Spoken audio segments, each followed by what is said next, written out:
Emma and Sophie had set out on their dream road trip, eager to explore the untouched beauty of the snow-covered mountains. But as evening fell, their excitement turned to dread. A sudden, violent snowstorm descended upon them, the temperature plunging to a deadly -40 degrees. Their car skidded to a halt on the icy road, trapped in a vast, lifeless wilderness.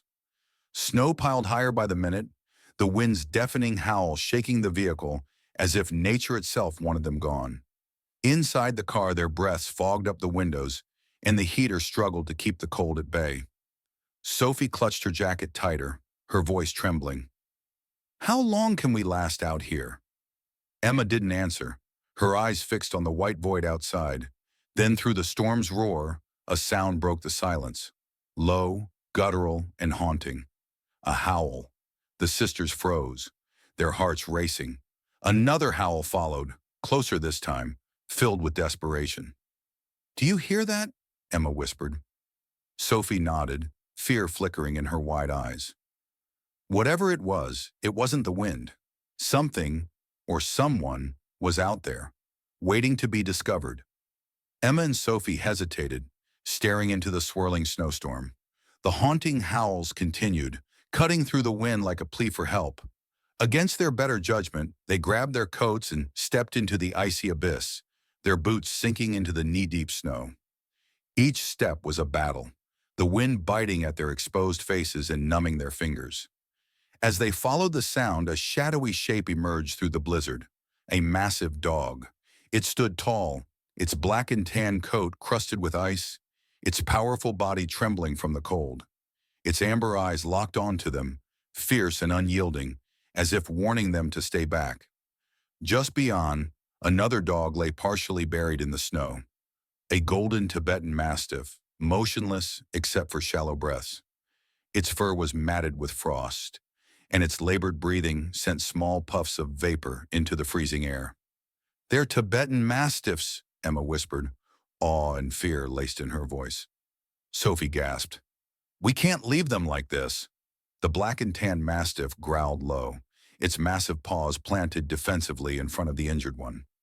Despite the danger, Emma and Sophie felt an undeniable pull, a need to help these majestic, suffering creatures. Ignoring the storm's wrath and the risk, they moved closer. Emma and Sophie moved slowly, their voices soft and steady as they crouched in the snow, holding out their hands to the massive black and tan Mastiff. "It's okay. We're here to help," Sophie murmured, her breath visible in the freezing air. The dog growled low, its protective stance unwavering, but its shivering betrayed its exhaustion.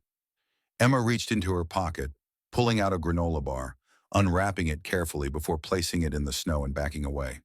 The Mastiff sniffed cautiously before grabbing the food, its fierce gaze still fixed on them. The injured golden Mastiff whimpered faintly, its body too weak to resist as Emma gently wrapped her scarf around its frostbitten fur. Sophie grabbed one end of a blanket from their car, and together they managed to carry the golden Mastiff toward the vehicle. The black and tan Mastiff followed closely, its growls subsiding as it realized their intentions. Inside the car, the conditions were grim. Frost coated the windows, and the fuel gauge hovered dangerously close to empty. The sisters wrapped the dogs in blankets, their large bodies barely fitting in the cramped space. Emma opened a water bottle, offering it to the golden Mastiff, who licked at it weakly.